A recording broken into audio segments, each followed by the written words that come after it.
Ustaz, macam mana ada satu majlis yang majlis itu bercanggah daripada sunnah Nabi SAW, diadakan di suatu tempat atau satu masjid, lalu mereka meminta donasi kepada kita, apa yang perlu kita buat? Allah Subhanahu Wa Taala sebutkan di dalam surah Al-Maidah ayat 2 pojok kiri bahagian bawah, wala ta'awanu 'alal itsmi wal 'udwan, jangan kamu bertolong-tolongan dalam perbuatan dosa dan permusuhan. Amalan-amalan yang bercanggah dengan sunnah ini adalah suatu perbuatan dosa. Walaupun niatnya baik, tapi itu perbuatan dosa. Dan kita tak boleh menyokong, tak boleh membantu, kerana ini adalah perbuatan yang bercanggah daripada sunnah Nabi SAW. Kita tak boleh membantu dengan tenaga, apatah lagi bantu dengan duit. So macam mana kita nak mengelak, Ustaz? Kalau ada orang itu minta, kan bukan bermakna dia memaksa kan? Kalau bagi, Alhamdulillah. Kalau tak bagi kan dia tak paksa. Kecuali dia letak pisau, kau kena bagi. Kalau tak bagi, aku bunuh kau. Itu bagi je lah. Tapi kalau dia kata, kalau ada, bagi. Kalau tak dibagi, dia tak masalah. Tak payah bagi. Gitu cara. Tapi kalau dia paksa juga, cuba ada juga segelintir orang, kau ni kedekutnya, bakhilnya, kan? Ada juga segelintir panitia macam tu. Caranya macam mana? Minta barcode.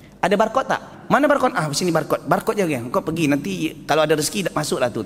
Kalau ada rezeki, kalau tak ada rezeki, tak masuklah. Gitu caranya. Okey. Allah Taala alam bisawab.